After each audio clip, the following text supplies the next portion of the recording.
Olá, eu estou gravando aqui de Hiroshima, no Japão. Eu cheguei ontem e mal pisei aqui, tive uma sensação completamente diferente da que eu tenho tido nas outras cidades. Eu já estive em Tóquio, estive em Kyoto, Nara, Osaka, e aqui a sensação que eu tive logo ao chegar foi um misto de alegria, de surpresa, de ver que a cidade era tão bonita, tão bem reconstruída, mas ao mesmo tempo vinha uma energia que pesava também. Eu fiquei me perguntando se isso acontecia porque eu já sabia o seu passado, a sua história, ou se eu tivesse chegado aqui com os olhos vendados, entrasse aqui, se eu sentiria também a mesma energia, como se tivesse a cidade, embora seja linda, ela tivesse um peso. É claro que a gente precisa se reconstruir, mas é impossível apagar da memória o que passou na nossa vida, as nossas dificuldades, os nossos sofrimentos, as nossas dores, os nossos maiores desafios, as nossas tragédias pessoais. Essa cidade ela carrega uma tragédia coletiva, uma tragédia causada por uma bomba que matou milhões de pessoas. Ela tenta reconstruir a si mesma e reconstruir o mundo também, por meio de mensagens hoje de paz. Os riscos, os prejuízos que uma bomba causa são enormes.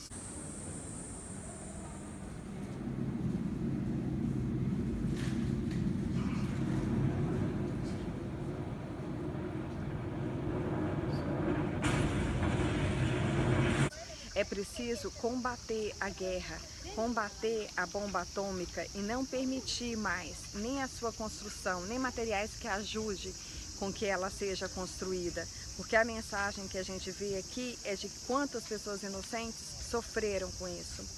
É claro que a gente não pode acusar só os Estados Unidos, existia um contexto de guerra e que culminou nisso. Então é um papel de cada um, seja quem tiver sofrido a agressão e queira combatê-la, seja de quem estiver ameaçando quem quer que seja, uma pessoa, uma cidade, um país, uma nação, um planeta inteiro.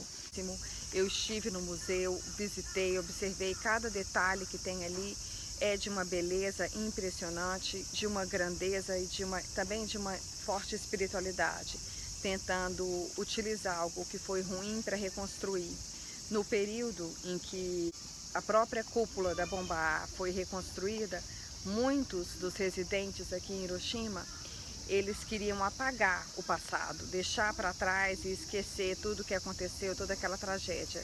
Mas por fim eles restauraram também, tiveram apoio para fazer a restauração, e aqui fica um exemplo de uma cidade que soube se reconstruir e que acaba sendo uma inspiração para o país inteiro e para o mundo, da importância da reconstrução, mas da importância também de lutar pela paz. Vamos tentar levar e expandir a cultura da paz todo o Japão e no mundo inteiro. Arigatou gozaimasu.